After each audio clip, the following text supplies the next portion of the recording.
Curry ఎక్కువ కలుపుకొని ముద్ద చుట్టుకొని చూసారా ఎలా ఉందో. హలో అందరూ ఎలా ఉన్నారు? నేను మీ Pushpa. Welcome to Indian delights. ఈరోజు వీడియోలో రెసిపీ ఏంటా అనుకుంటున్నారా? చాలా సింపుల్గా టేస్టీగా బూందీతో కూడా కర్రీ చేసుకోవచ్చని మీలో ఎంతమందికి తెలుసు? నేను చేసి చూపిస్తాను, మీరు కంపల్సరీ చేసుకోండి. టేస్ట్ అయితే చాలా బాగుంటుంది.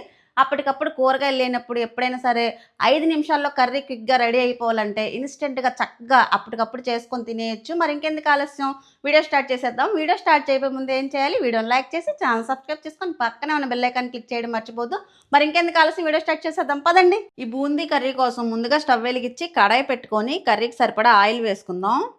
ఆయిల్ హీట్ అయిన తర్వాత 2 మీడియం సైజు ఉల్లిపాయలు సన్నగా కట్ చేసి వేసుకోవాలి. ఇందులోనే 2 పచ్చిమిరపకాయలను కూడా సన్నని ముక్కలుగా కట్ చేసుకొని వేసుకుందాం. అలాగే 2 రెమ్మల కరివేపాకు. ఈ ఉల్లిపాయ మగ్గడానికి కొద్దిగా సాల్ట్ వేసుకొని ఉల్లిపాయను మగ్గించుకుందాం. ఒకసారి బాగా కలిపి స్టవ్ని లో ఫ్లేమ్లో పెట్టి ఉల్లిపాయ గోల్డెన్ బ్రౌన్ కలర్ వచ్చేంత వరకు మగ్గనివ్వాలి. ఉల్లిపాయ బాగా మగ్గింది కదా, ఇప్పుడు ఇందులో కొద్దిగా పసుపు, అలాగే 1 టీ స్పూన్ కారం, 1 టీ స్పూన్ ధనియాలు జీలకర్ర పొడి, టేస్ట్కి సరిపడా సాల్ట్ కూడా వేసుకొని ఒకసారి బాగా కలుపుకుందాం. ఇలా కలుపుకున్నాం కదా, ఇప్పుడు ఇందులో 3 మీడియం సైజ్ టమాటోలు సన్నని ముక్కలుగా కట్ చేసి వేసుకోవాలి. ఇవి కూడా ఒకసారి బాగా కలిపి మళ్ళీ మూత పెట్టుకొని స్టవ్ని లో ఫ్లేమ్లో పెట్టి మరొక 4-5 నిమిషాలు టమాటా మగ్గేంత వరకు మగ్గనిద్దాం. ఇప్పుడు టమాటా బాగా మగ్గింది కదా, ఒకసారి బాగా కలుపుకొని ఇందులో గ్రేవీకి సరిపడా వాటర్ని కూడా యాడ్ చేసుకుందాం. 1 కప్పు వాటర్ పోస్తున్నాను నేను. వాటర్ పోసుకొని ఒకసారి బాగా కలిపి ఒక నిమిషం పాటు ఉడుకు రానివ్వాలి గ్రేవీని. మీరు ఈ స్టేజ్లో సాల్ట్ కానీ కారం కానీ ఏది సరిపోయినా చూసి అడ్జస్ట్ చేసుకోవచ్చు. గ్రేవీ ఇప్పుడు ఇలా ఉడుకుతుంది కదా, ఇందులో బూందీ వేసుకోవాలి. నేను 100 గ్రామ్స్ బూందీ తీసుకున్నాను. బూందీ వేసుకున్నాక ఒక్కసారి కలిపి స్టవ్ని లో ఫ్లేమ్లో పెట్టుకుందాం.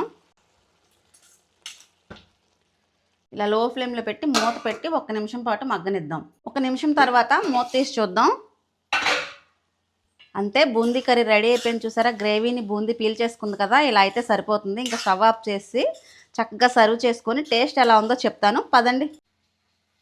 ఇలా అన్నంలో మనం చేసుకున్న బూందీ కర్రీ వేసుకొని కలుపుకొని తింటే ఉంటుంది. బా, గుమగుమలాడిపోతుంది ఫ్లేవర్ అయితే. కర్రీ ఎక్కువ కలుపుకొని ముద్ద చుట్టుకొని చూసారా ఎలా ఉందో.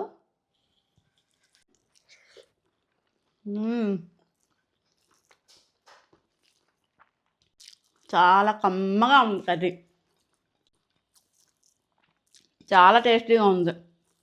బూందీ మామూలుగా తినడం కన్నా ఇలా కర్రీ వండుకుందంటే టేస్ట్ చాలా బాగుంటుంది. కంపల్సరీ సార్ మీరు ట్రై చేయండి. నాకైతే చాలా చాలా చాలా నచ్చింది. ఒక ముద్దతో ఆగలేము, ఇంకో ముద్ద పెట్టుకోవాల్సిందే. నేను ఇది తిని ఎంజాయ్ చేస్తాను. మరి ఇంకెందుకు ఆలస్యం, మరో వీడియోతో మళ్ళీ కలుద్దాం. అప్పటి వరకు మీరు ఏం చేయాలి? వీడియో లైక్ చేసి ఛానల్ సబ్స్క్రైబ్ చేసుకొని పక్కన ఉన్న బెల్ ఐకాన్ క్లిక్ చేయడం మర్చిపోవద్దు. బాయ్.